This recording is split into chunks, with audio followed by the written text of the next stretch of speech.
O relógio de parede no canto da sala tic-taqueava como um coração descompassado lento e deliberado. Eu estava sentada à nossa mesa de cozinha, meus dedos traçando as marcas de arranhões familiares, de 17 anos de jantares em família. O bolo amarelo à minha frente inclinava-se ligeiramente para um lado, uma criação caseira que minha mãe adotiva Jean ainda insistia em fazer mesmo que eu completasse 20 anos hoje. As mãos de Jean tremiam enquanto ela arrumava 20 velas azuis em um círculo torto e seu anel de casamento captava a luz da tarde que entrava pela janela da cozinha. Gregory estava ao lado dela em seu terno carvão, aquele reservado para funerais e suas aparições trimestrais no tribunal, como testemunha de caráter para a fundação do Dr. Hale. Feliz aniversário, Maya, disse Gregory, seu sorriso tenso nos cantos. As palavras pairavam no ar estagnado do meio-oeste entre nós, e nenhum dos dois me olhou diretamente nos olhos o dia todo.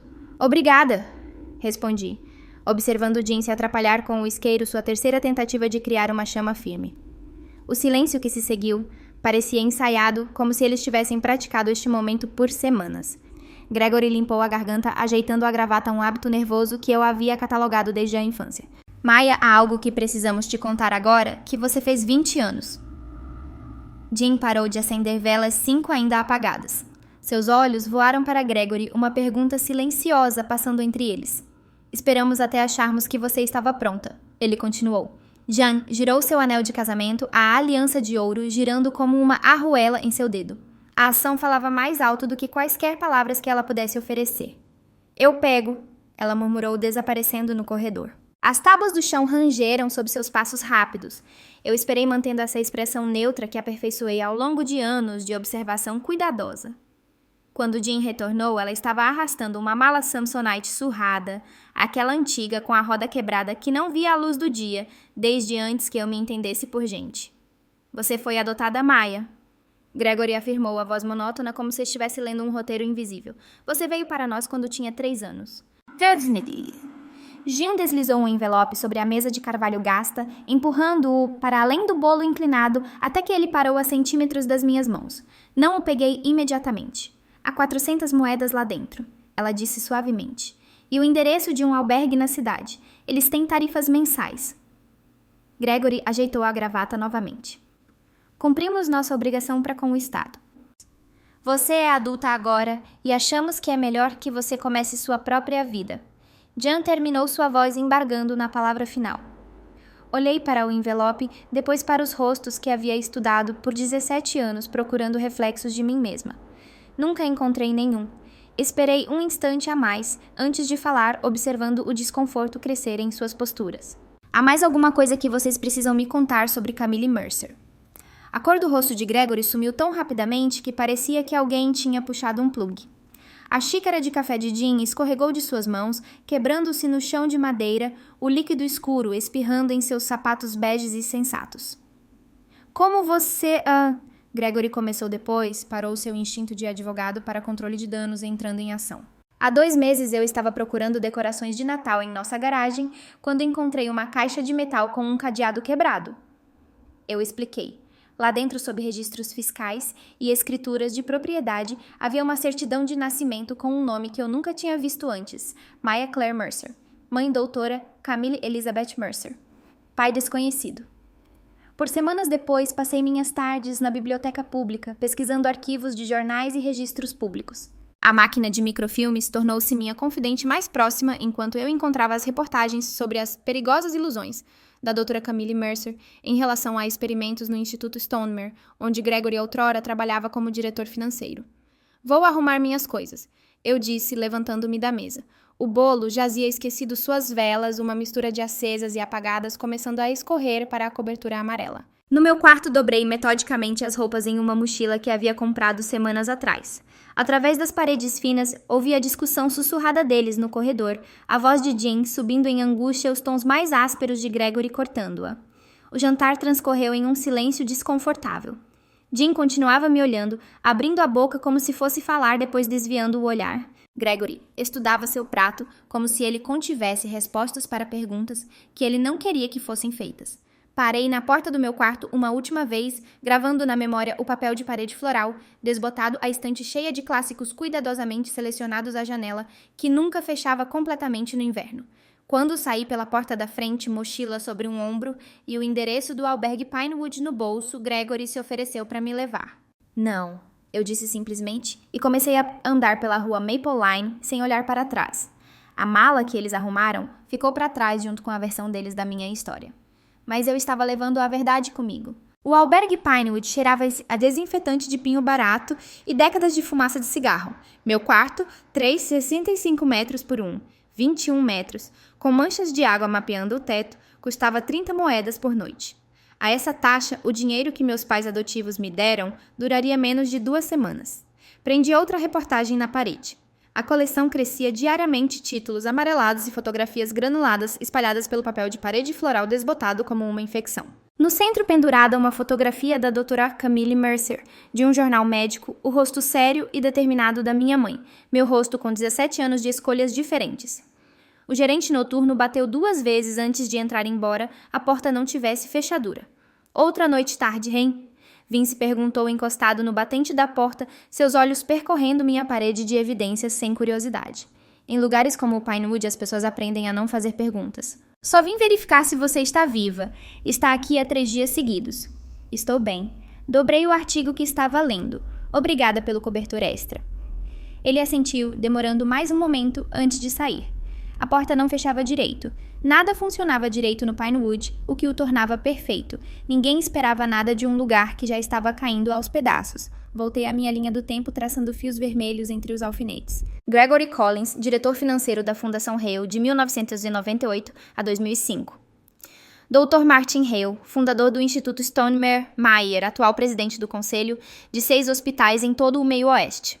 Dr. Lawrence Whitman, o psiquiatra que assinou os papéis de internação da minha mãe, 3 dias depois que ela apresentou uma queixa formal sobre tratamentos experimentais em Stoney. A máquina de microfilmes da biblioteca tornou-se minha companheira mais próxima. A senhora Delaney, a bibliotecária-chefe, com mãos artríticas e olhos aguçados, não perguntava mais o que eu estava pesquisando. Ontem ela colocou um envelope lacrado ao lado da minha estação, sem comentar. Dentro sua lista manuscrita de queixas arquivadas, da Junta Médica de 2000 a 2005, 5 nomes destacados, todas mulheres, todas internadas, semanas depois de apresentar queixas contra o Instituto Stoney ou o Dr. Hale. Minha mãe não foi a primeira, apenas a que chegou mais perto de expô-los. A mesa do meu quarto de albergue desapareceu sob pilhas de fotocópias e notas manuscritas. Criei meu próprio sistema de arquivamento. Cartões para registros financeiros, azul, para documentos médicos, verde, para conexões pessoais. O padrão emergia em relevo nítido. Gregory Collins supervisionou pessoalmente os arranjos financeiros para pelo menos 3 pesquisadores que foram institucionalizados depois de levantar preocupações. Meus dedos roçaram os papéis de adoção oficiais carimbados, assinados e processados com notável velocidade. Os registros do tribunal mostravam uma investigação mínima sobre meus antecedentes, nenhuma tentativa de localizar parentes, nenhum período de espera. Gregory e Jean Collins se tornaram meus pais com eficiência suspeita. No mesmo mês, Gregory recebeu um bônus equivalente a 1 ano de salário.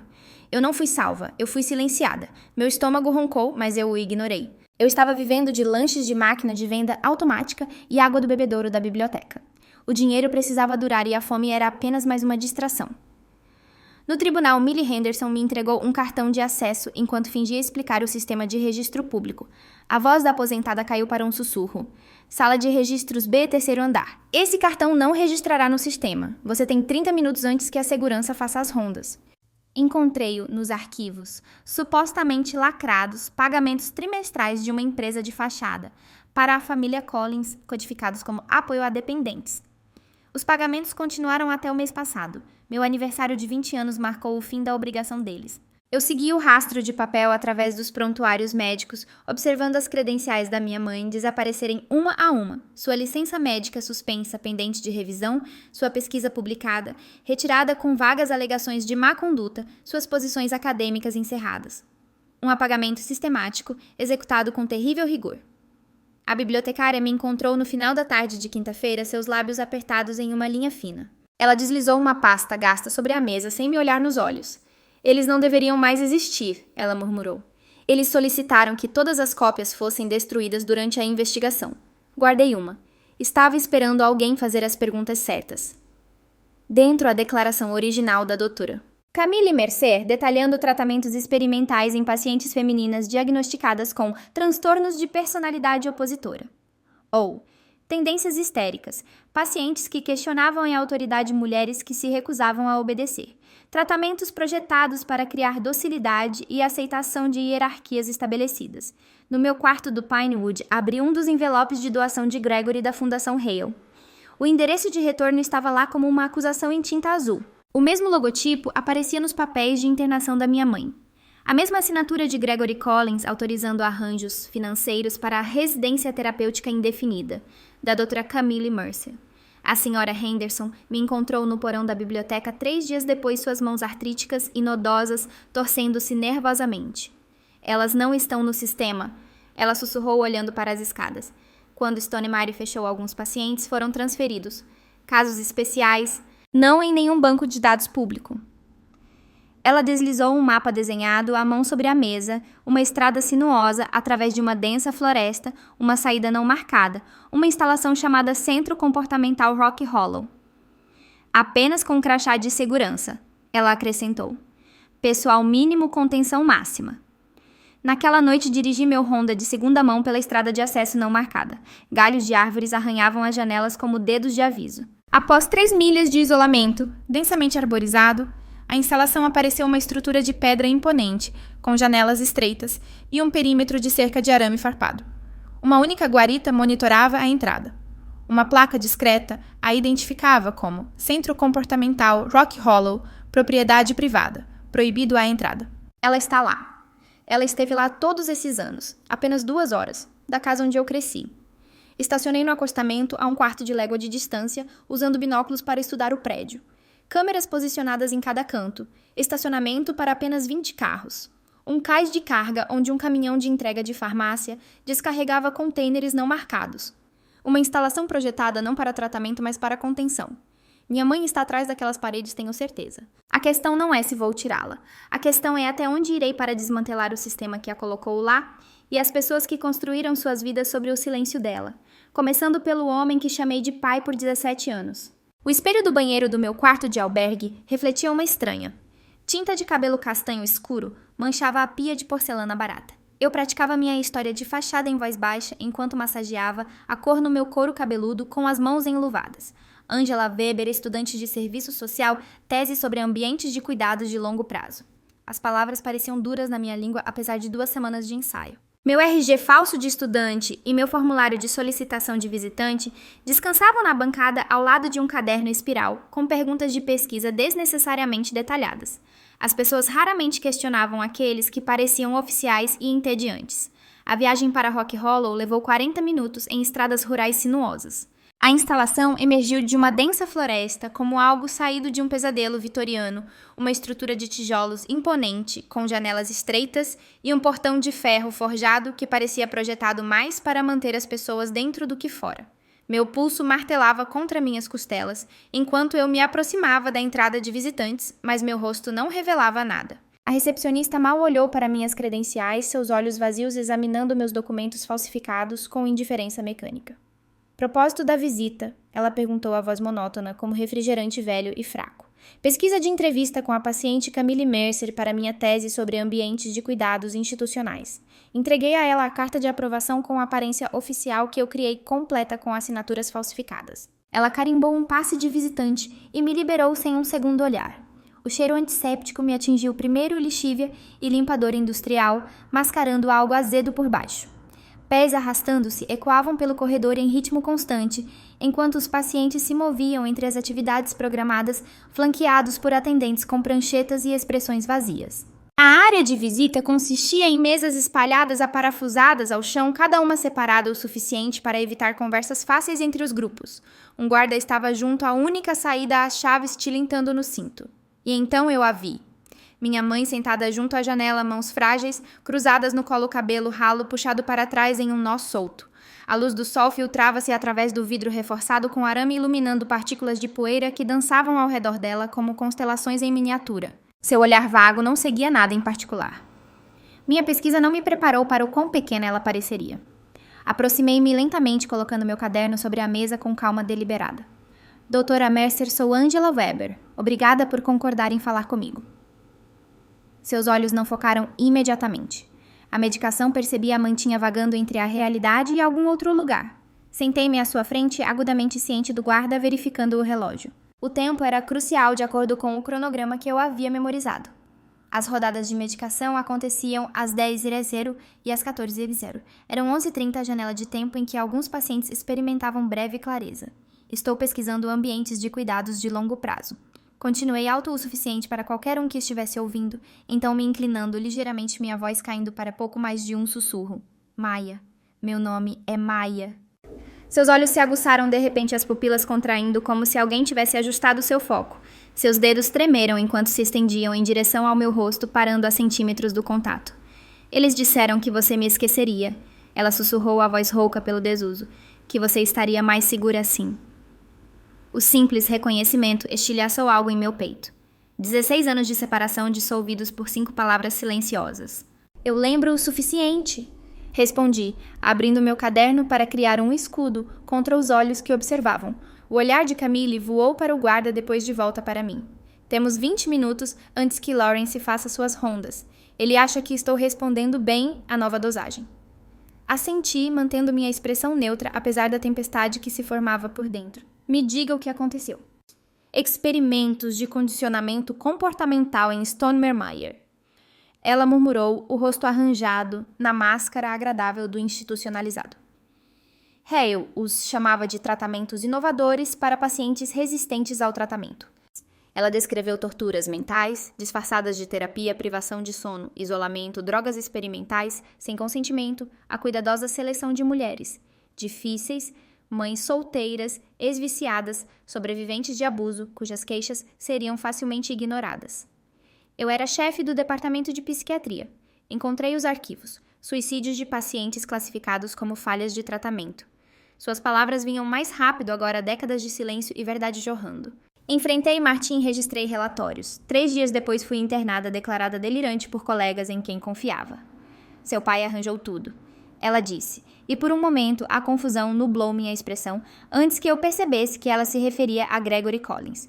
Ele lidou com as transferências financeiras, a papelada para o seu arranjo de custódia. Chamou de intervenção protetora. Minha caneta pairava sobre o caderno, tremendo ligeiramente. O homem que chamei de pai por 17 anos orquestrou pessoalmente o aprisionamento da minha mãe e a minha apropriação. Percebi a mão direita de Camille deslizando sob a fina almofada de sua cadeira. Ela extraiu um pequeno caderno encadernado em tecido azul desbotado, passando-o por baixo da mesa. Documentei tudo. Ela sussurrou. 17 anos de tratamentos, rotações de pessoal, protocolos de medicação. Eles presumem que as drogas me tornam complacente. Eles nunca procuraram com afinco o suficiente. O diário desapareceu em minha bolsa enquanto eu olhava para esta mulher que nunca parou de lutar, apesar das restrições químicas e do isolamento que manteve sua mente intacta através de tentativas sistemáticas de destruí-la. Há uma enfermeira, Camille continuou. Margot Bell. Ela saiu no ano passado, mas ainda visita seus ex-pacientes. Oficialmente, ela traz biscoitos e revistas. Não oficialmente, ela sabe o que estão fazendo aqui. TI, memorizei o nome já planejando minha abordagem. Como ela encontro? Entrada de serviço quintas-feiras às 16h. Diga a ela que eu te enviei. Os olhos de Camille piscaram em direção ao corredor onde um carrinho de medicação apareceu. Nosso tempo está quase acabando. Levantei-me recolhendo meu caderno com as mãos firmes, apesar do terremoto que remodelava minha compreensão de tudo. Voltarei. Eu sei, ela disse, sua expressão suavizando pela primeira vez. Você tem meus olhos? 3 dias depois, eu estava parada na entrada de serviço de Rock Hollow, a gola do casaco levantada contra o vento outonal que trazia o cheiro da chuva que se aproximava. Precisamente às 16h, uma mulher na casa dos 50 anos se aproximou, carregando uma cesta coberta com um pano quadriculado. Margot Bell. Perguntei calmamente. Ela congelou as chaves a meio caminho da porta, o cansaço evidente em sua postura rígida. Camille Mercer me enviou. O cansaço se transformou em medo, depois em resignação. Esperei anos para alguém fazer as perguntas certas, ela finalmente disse. Mas não aqui, encontre-me no Lakeside Diner em 1 hora. No restaurante sobre o café queimado, Margot colocou um pendrive ao lado do meu pires prontuários médicos, protocolos não autorizados, horários de segurança. Sua voz mal se fazia ouvir sobre o barulho dos pratos. Sua mãe não foi a única, mas ela foi a que eles mais temiam. Deslizei-o para o meu bolso, medo e fúria lutando sob minha expressão controlada. Há mais? Ela disse, empurrando uma pasta amarela sobre a mesa. Estes foram mais difíceis de acessar. Dentro estavam registros médicos pediátricos, meus prontuários médicos, anos de tratamentos preventivos administrados durante exames de rotina, compostos experimentais disfarçados de vitaminas e vacinas autorizados com a assinatura de Gregory Collins em cada formulário. A compreensão cristalizou como gelo em minhas veias, minhas doenças de infância inexplicáveis, as visitas mensais ao médico, as pílulas todas as manhãs com o café da manhã que Jane insistia que eram apenas para te manter saudável, querida. Há outros, Margot disse baixinho, filhos de denunciantes, todos colocados sob custódia protetora com guardiões cuidadosamente selecionados, todos recebendo cuidados médicos especializados. Olhei para as páginas que documentavam a alteração química do meu cérebro em desenvolvimento, o monitoramento cuidadoso de sinais de instabilidade materna. Padrões. Anos sendo medicada contra uma herança de coragem que eles rotularam de loucura. A raiva que surgiu era fria e precisa como o bisturi de um cirurgião em vez de um incêndio florestal. Isso termina agora, eu disse a Margot da voz firme, apesar da mudança sísmica que ocorria dentro de mim. Tudo isso. Ao voltar para o meu carro, fiz um voto silencioso à mãe, que nunca parou de lutar, e à criança que eu era, que nunca soube por que sua mente parecia ligeiramente embaçada, porque seus sonhos estavam sempre um pouco fora de alcance. Eles não apenas roubaram minha mãe, eles tentaram metodicamente apagá-la de mim, célula por célula, sinapse por sinapse. Eles falharam. O espelho do banheiro do albergue Pinewood tinha uma rachadura que ia de canto a canto. Eu a tracei com o dedo, observando meu reflexo se dividir a pessoa que fui criada para ser e a pessoa em que estava me tornando. 3 semanas vivendo neste lugar e eu havia transformado o quarto de canto no meu quartel-general. Atrás de mim, a parede dos fundos florescia com uma colagem de evidências e recortes de jornais, documentos fotocopiados e notas manuscritas interligadas por fios vermelhos como uma teia de aranha. Meu improvisado quadro de investigação consumiu quase todo o meu dinheiro restante, mas o dinheiro se tornou sem sentido quando medido contra 16 anos de tempo roubado. Recuei examinando a linha do tempo que construí. Denunciantes em Stonemere silenciados com regularidade perturbadora. Internações psiquiátricas após denúncias. Crianças colocadas sob custódia protetora com guardiões financeiramente compensados. Cada fio se conectava à Fundação Hale e a Gregory Collins, o homem que se autodenominou meu pai, enquanto recebia cheques para me manter em silêncio.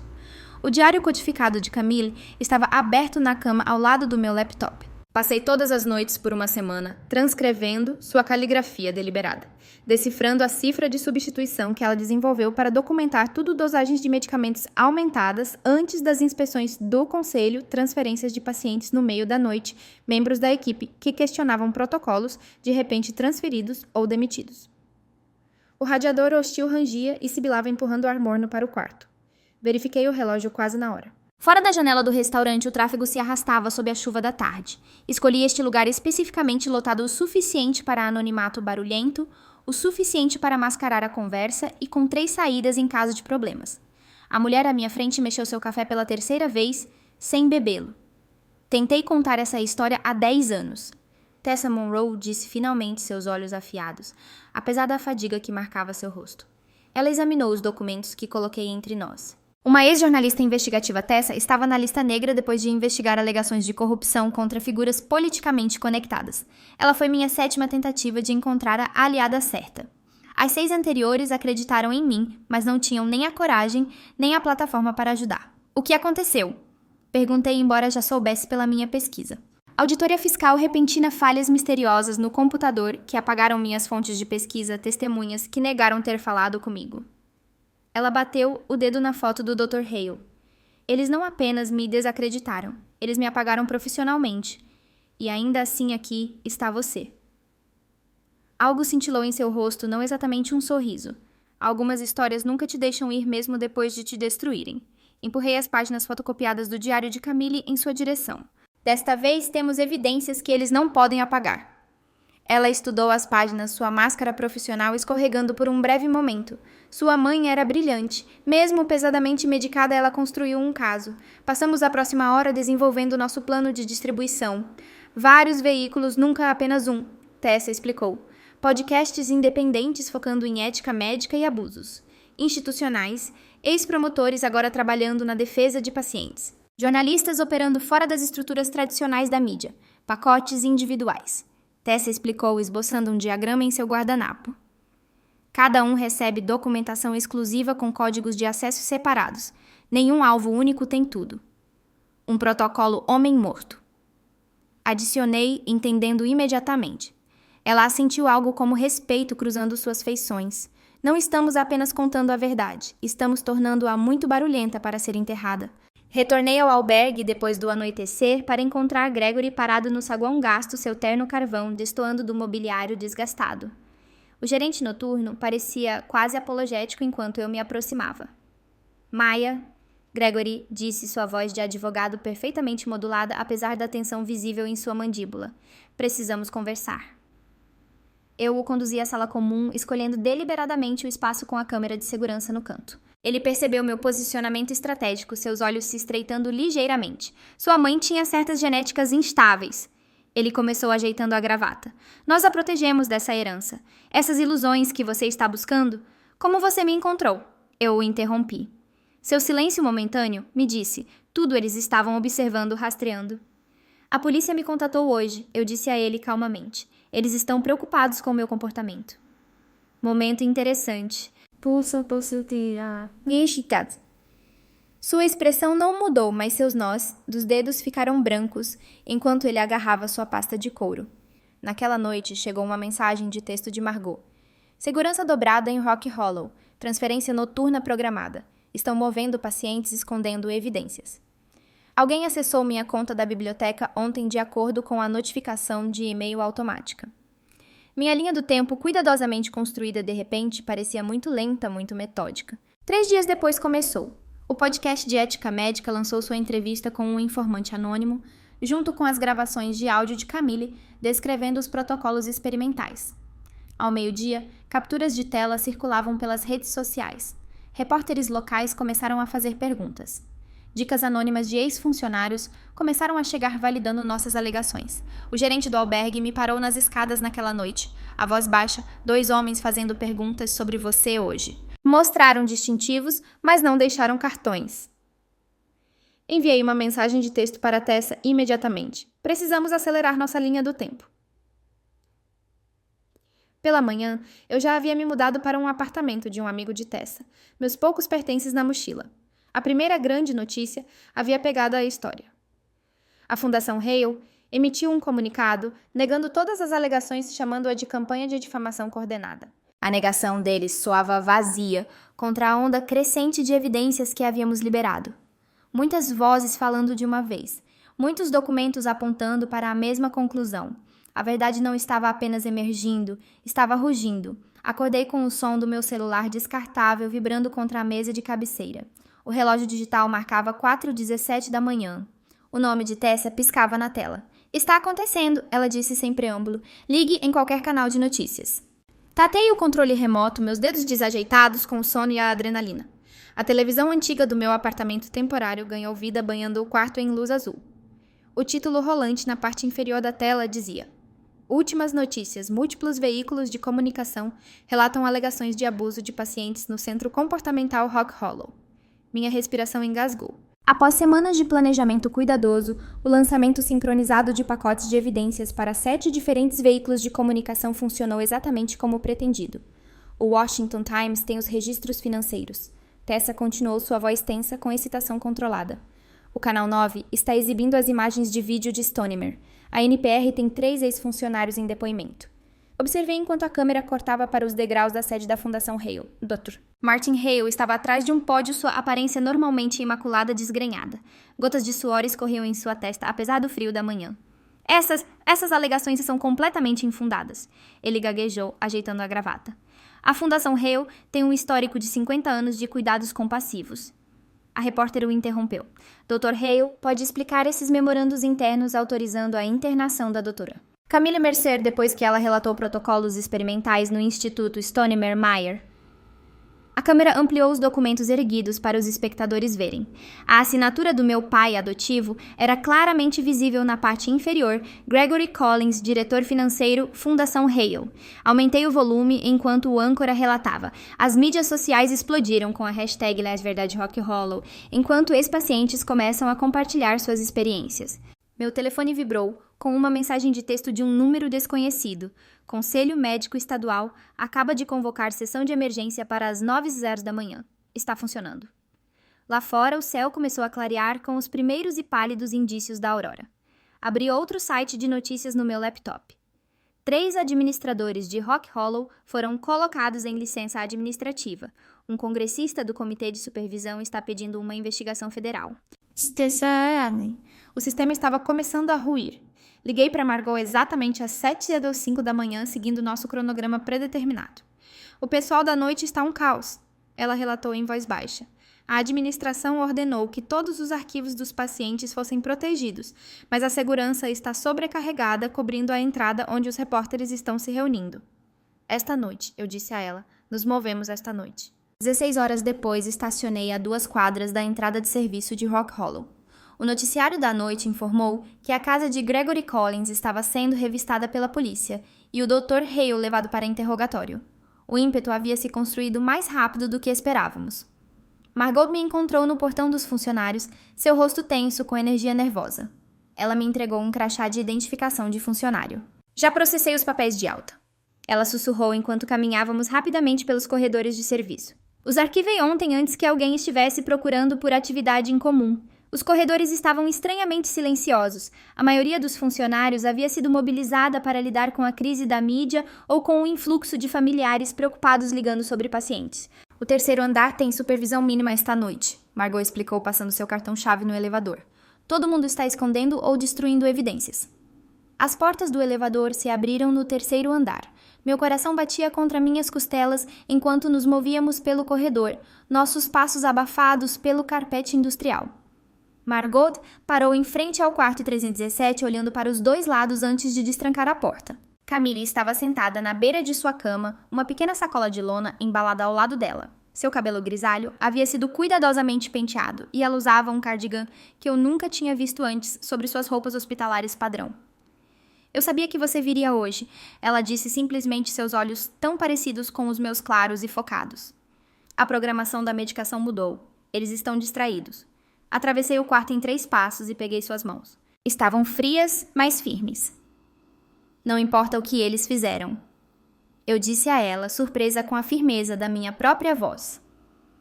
Eu sempre voltaria para você. Margot ficou de vigia na porta. 5 minutos para a troca de turno. Precisamos nos mover. Saímos pela mesma entrada de serviço, Camille andando entre nós. Nenhum alarme soou, nenhum guarda de segurança gritou. Apenas a pesada porta de metal se fechando atrás de nós com um clique abafado que soou notavelmente como liberdade. O ar da noite nos envolveu, fresco e doce em comparação com a secura antisséptica de Rock Hollow. Camille parou por um momento, inclinando o rosto para as estrelas. A ursa maior, ela murmurou. Eu só conseguia ver uma estrela da minha janela, nunca a constelação inteira. No carro, ela recitou detalhes sobre minha vida que de alguma forma conseguiu coletar e memorizar, apesar de anos de restrição química. Você ganhou o campeonato de soletração da 5ª série com a palavra quintessencial. Ela disse enquanto nos afastávamos de Rock Hollow. Você quebrou o braço aos 12 escalando a árvore de bordo no quintal. Você é alérgica a morangos. Sua mão encontrou a minha no console entre nós e percebi que ela estava colecionando esses fragmentos da minha vida da mesma forma que os prisioneiros faziam marcas nas paredes, contando os dias preservando a sanidade. O noticiário noturno tocava no rádio. A reputação de Gregory Collins estava desmoronando em tempo real, enquanto os repórteres descobriam seu papel em múltiplas internações impróprias. A equipe jurídica do Dr. Hale emitiu um comunicado distanciando-o das decisões operacionais, mas 3 administradores de Rock Hollow foram suspensos. O gabinete do Procurador-Geral do Estado anunciou hoje à noite que uma investigação abrangente sobre alegações de abuso sistemático de pacientes começará imediatamente. O locutor afirmou. Enquanto isso, advogados entraram com a primeira ação coletiva em nome de ex-pacientes. Desliguei o rádio. Haverá tempo para a justiça amanhã. Esta noite é sobre algo completamente diferente. Camille apertou minha mão. Eles pensaram que enterrar a verdade a faria desaparecer, ela disse suavemente. Eles esqueceram que coisas enterradas podem crescer. Os faróis cortavam a escuridão enquanto dirigíamos em direção à fronteira do estado, deixando Rock Hollow para trás, sem um olhar para trás, em direção a um novo começo, que nenhuma de nós ousara imaginar semanas atrás. Alguns finais são, na verdade, apenas a verdade finalmente libertada. O sol da manhã derramava-se sobre a nossa mesa de cozinha, iluminando o quebra-cabeça de palavras cruzadas que Camille resolvia com concentração firme. Uma xícara de chá esfriava em seu cotovelo, o vapor enrolando-se em direção às vigas do teto, desgastadas por décadas de ar salgado. Após 6 meses nesta vila costeira, as paredes do nosso chalé começaram a parecer menos emprestadas. 23 na horizontal, Camille disse batendo o lápis no jornal. 6 letras, o que antes estava perdido. Encontrado, respondi sem levantar os olhos da torrada que eu estava untando com manteiga. A risada dela veio fácil agora, nada como aquelas primeiras semanas depois de Rock Hollow, quando a risada emergia enferrujada e incerta. Você nem precisou da pista. Coloquei o prato dela ao lado do quebra-cabeça de palavras cruzadas. Algumas respostas eu simplesmente sei. Nosso chalé fica na beira da cidade, onde as estradas pavimentadas cedem ao cascalho. As janelas ficam voltadas para o leste porque Camille insistiu, disse que passara 16 anos incapaz de rastrear o tempo pela luz natural. Agora ela acorda com o nascer do sol, muitas vezes antes do meu alarme. Algumas manhãs eu a encontro simplesmente parada junto à janela, as palmas das mãos pressionadas contra o vidro ainda frio do ar da noite. Usamos nomes diferentes agora, não disfarces elaborados, apenas mudanças sutis. Catherine para Camille, Marie para Maya. Pequenas deflexões enquanto as investigações continuam sem nós. Os vizinhos nos conhecem como a mãe e filha quietas que se mudaram no inverno passado. A tia da padaria guarda o pão velho para nós. A bibliotecária recomenda romances com finais felizes. A abstinência da medicação foi a mais difícil, 3 meses de tremores e lapsos de memória, noites em que Camille acordava gritando de pesadelos que não conseguia articular. Eu mantinha anotações cuidadosas em nosso diário compartilhado, dias bons em tinta azul, dias difíceis em preto. As entradas ficam progressivamente mais azuis. Conte-me de novo sobre o meu 3º aniversário, eu disse observando as mãos dela firmes enquanto ela escrevia em 7 na horizontal. Camille pousou o lápis. Você usava macacão amarelo? Insistia neles mesmo sendo novembro. Seus olhos focaram em algo além das paredes da nossa cozinha. Você carregava aquele coelho de pelúcia para todo lado. Hop tinha uma orelha ruída. Ela riu. Eu fiz cupcakes de chocolate com cobertura de morango, porque você não conseguia decidir entre os dois. Você comeu a cobertura primeiro, depois o bolo. Metódica mesmo naquela época. Cada memória recuperada parecia uma restituição. Estamos construindo uma ponte sobre 16 anos de tempo roubado tábua por tábua. A televisão murmurava no canto volume baixo. Camille ainda estremecia com ruídos repentinos. O noticiário da manhã mostrava o Dr. Hale sendo escoltado para fora de seus escritórios da fundação, seu rosto protegido por uma mão levantada. A manchete rastejava na parte inferior. Investigação se expande para 3 estados. Eles encontraram os registros em Connecticut. Camille disse baixinho. Não perguntei como ela sabia. Tessia nos mantinha informadas através de canais seguros, embora nunca tenhamos lhe dito nossa localização. Suas exposições acabaram de ganhar um prêmio nacional.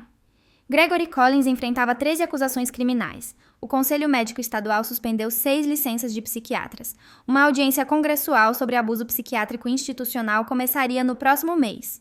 O aviso sonoro do meu laptop veio do outro quarto. Camille ergueu uma sobrancelha. Outra sobrevivente. Expliquei pegando o computador. Ela tem enviado mensagens criptografadas há semanas. Claire Rothman. Camille sussurrou, os olhos arregalados. Ela estava em Stoneham antes de mim. Eles disseram que ela se matou. Muito viva, eu disse, virando a tela para que ela pudesse ver a mensagem. Você fez o que eu não pude. Estamos organizando depoimentos para as audiências. Sem pressão para se juntar, mas sua declaração seria importante. Ser. 53 ex-pacientes se conectaram através do nosso canal seguro. Cada história ecoava partes da de Camille. Mulheres brilhantes que questionaram homens poderosos. Depois desapareceram por trás de diagnósticos fabricados para silenciá-las. Mais tarde caminhamos pela praia, enquanto o entardecer pintava tudo de dourado.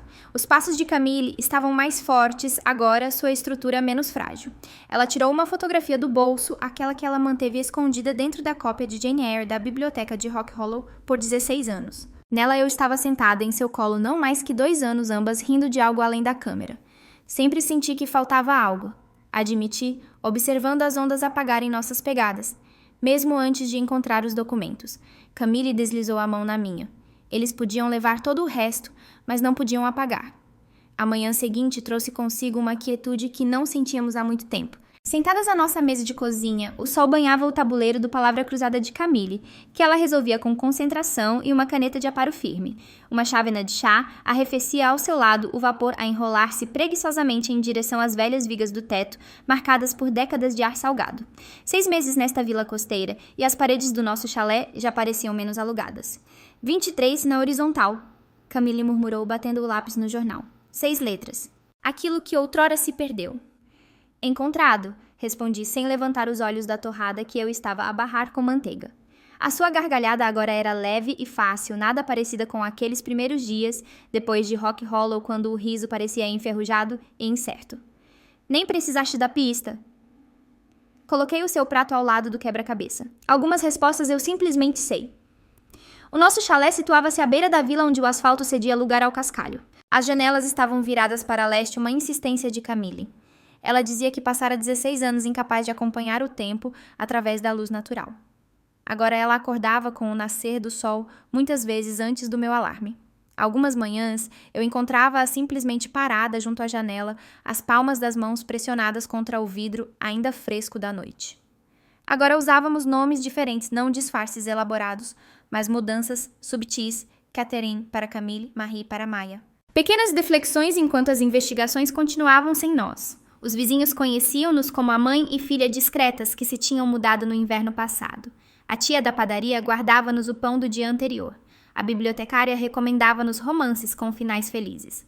A abstinência da medicação foram mais difícil, 3 meses de tremores e lapsos de memória, noites em que Camille acordava a gritar, com pesadelos, que não conseguia articular. Eu mantinha notas meticulosas no nosso diário partilhado, dias bons em tinta azul, dias difíceis em preto. As entradas estavam a ficar cada vez mais azuis. Conta-me de novo sobre o meu 3º aniversário, pedi observando as suas mãos firmes enquanto ela escrevia em 7 na horizontal.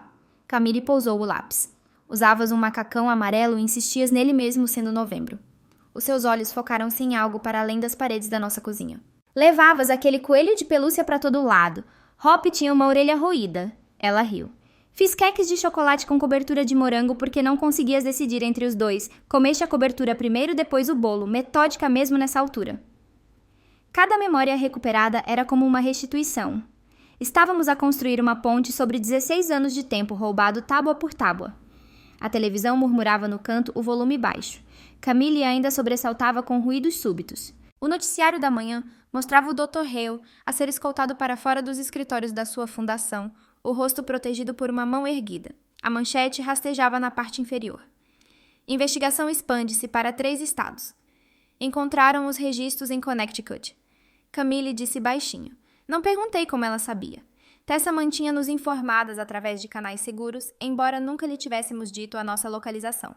As suas reportagens acabavam de ganhar um prêmio nacional. Gregory Collins enfrentava 13 acusações criminais. O Conselho Médico Estadual suspendera 6 licenças de psiquiatras. Uma audiência no Congresso sobre abuso psiquiátrico institucional começaria no próximo mês. O aviso sonoro do meu laptop veio do outro quarto. Camille ergueu uma sobrancelha. Outra sobrevivente, expliquei pegando no computador. Ela tem enviado mensagens encriptadas há semanas. Claire Rothman, Camille sussurrou, os olhos arregalados. Ela estava em Stoney antes de mim. Diziam que ela se tinha suicidado. Muito viva, eu disse virando o ecrã para que ela pudesse ver a mensagem. Tu fizeste o que eu não consegui. Estamos a organizar depoimentos para as audiências. Sem pressão para te juntares, mas a tua declaração faria a diferença. CR. 53 ex-pacientes ligaram-se através do nosso canal seguro. Cada história ecoava partes da de Camille. Mulheres brilhantes que questionaram homens poderosos e depois desapareceram por trás de diagnósticos fabricados para as silenciar. Mais tarde caminhamos pela orla enquanto o entardecer pintava tudo de dourado. Os passos de Camille estavam mais fortes agora, a sua figura menos frágil. Ela tirou uma fotografia do bolso, aquela que guardou escondida dentro do exemplar de Jane Eyre da biblioteca de Rock Hollow por 16 anos. Nela eu estava sentada no seu colo não mais que 2 anos, ambas a rir de algo para lá da câmara. Sempre senti que faltava algo. Admiti observando as ondas apagarem as nossas pegadas, mesmo antes de encontrar os documentos. Camille deslizou a mão na minha. Eles podiam tirar tudo o resto, mas não podiam apagar o nosso amor. A história está limitada a cerca de 30 minutos. Para comentários e registros, por favor, utilize a secção abaixo. A memória.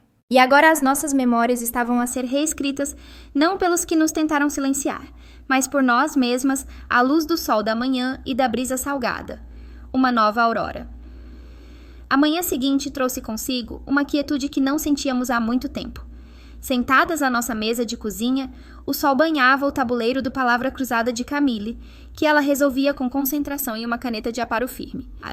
Uma chávena de chá arrefecia ao seu lado, o vapor a enrolar-se preguiçosamente em direção às velhas vigas do teto marcadas por décadas de ar salgado. 6 meses nesta vila costeira e as paredes do nosso chalé já pareciam menos alugadas. 23 na horizontal, Camille murmurou batendo o lápis no jornal. 6 letras, aquilo que outrora se perdeu. Encontrado, respondi sem levantar os olhos da torrada que eu estava a barrar com manteiga. A sua gargalhada agora era leve e fácil, nada parecida com aqueles primeiros dias depois de Rock Hollow, quando o riso parecia enferrujado e incerto. Nem precisaste da pista. Coloquei o seu prato ao lado do quebra-cabeça. Algumas respostas eu simplesmente sei. O nosso chalé situava-se à beira da vila, onde o asfalto cedia lugar ao cascalho. As janelas estavam viradas para leste, uma insistência de Camille. Ela dizia que passara 16 anos incapaz de acompanhar o tempo através da luz natural. Agora ela acordava com o nascer do sol, muitas vezes antes do meu alarme. Algumas manhãs eu encontrava-a simplesmente parada junto à janela, as palmas das mãos pressionadas contra o vidro ainda fresco da noite. Agora usávamos nomes diferentes, não disfarces elaborados, mas mudanças subtis. Catherine para Camille, Marie para Maya. Pequenas deflexões enquanto as investigações continuavam sem nós. Os vizinhos conheciam-nos como a mãe e filha discretas que se tinham mudado no inverno passado. A tia da padaria guardava-nos o pão do dia anterior. A bibliotecária recomendava-nos romances com finais felizes. A abstinência da medicação foram mais difícil 3 meses de tremores e lapsos de memória, noites em que Camille acordava a gritar com pesadelos que não conseguia articular. Eu mantinha notas meticulosas no nosso diário, partilhado dias bons em tinta azul, dias difíceis em preto. As entradas estavam a ficar cada vez mais azuis. Conta-me de novo sobre o meu 3º aniversário. Pedi observando as suas mãos firmes, enquanto ela escrevia em 7 na horizontal. Camille pousou o lápis. Usavas um macacão amarelo, insistias nele mesmo sendo novembro. Os seus olhos focaram-se em algo para além das paredes da nossa cozinha. Levavas aquele coelho de pelúcia para todo lado. Hop tinha uma orelha roída. Ela riu. Fiz queques de chocolate com cobertura de morango porque não conseguias decidir entre os dois. Comeste a cobertura primeiro, depois o bolo. Metódica mesmo nessa altura. Cada memória recuperada era como uma restituição. Estávamos a construir uma ponte sobre 16 anos de tempo roubado tábua por tábua. A televisão murmurava no canto o volume baixo. Camille ainda sobressaltava com ruídos súbitos. O noticiário da manhã mostrava o Dr. Hale a ser escoltado para fora dos escritórios da sua fundação. Seu rosto protegido por uma mão erguida. A manchete rastejava na parte inferior. Investigação expande-se para 3 estados. Eles encontraram os registros em Connecticut.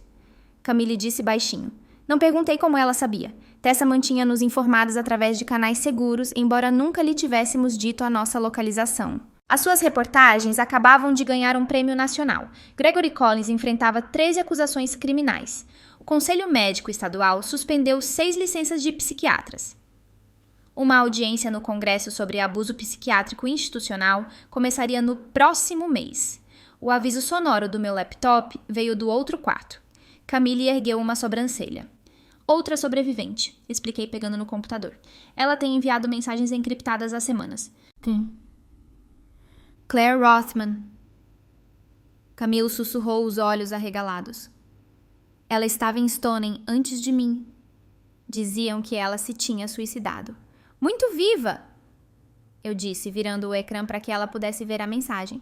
Tu fizeste o que eu não consegui. Estamos a organizar depoimentos para as audiências. Sem pressão para te juntares, mas a tua declaração faria a diferença. Sir. 53 ex-pacientes ligaram-se através do nosso canal seguro. Cada história ecoava partes da de Camille. Mulheres brilhantes que questionaram homens poderosos e depois desapareceram por trás de diagnósticos fabricados para a silenciar. Mais tarde, caminhamos pela orla, enquanto o entardecer pintava tudo de dourado. Os passos de Camille estavam mais fortes agora, a sua figura menos frágil. Ela tirou uma fotografia do bolso, aquela que guardou escondida dentro do exemplar de Jane Eyre da biblioteca de Rock Hollow por 16 anos. Nela, eu estava sentada no seu colo não mais que 2 anos, ambas a rir de algo para lá da câmara. Sempre senti que faltava algo, admiti observando as ondas apagarem as nossas pegadas, mesmo antes de encontrar os documentos. Camille deslizou a mão na minha. Eles podiam tirar tudo o resto, mas não podiam apagar o nosso amor. O aperto na minha mão era firme e cheio de uma força que eu agora via refletida em meus próprios olhos. A verdade, uma vez enterrada, não desaparece. Ela se enraiza silenciosamente até que as condições sejam propícias para brotar e florescer por mais tempo que demore. Minha mãe e eu éramos a prova viva disso. Elas tentaram nos calar, nos fragmentar, nos apagar. Mas cada dia, no nosso chalé, cada risada compartilhada, cada pedaço de memória recuperada era um ato de resistência. A verdade, afinal, era a nossa liberdade. Para comentários e registros, por favor, utilize a secção abaixo. O que esta história te fez sentir? Quais são as lições que você leva para a vida?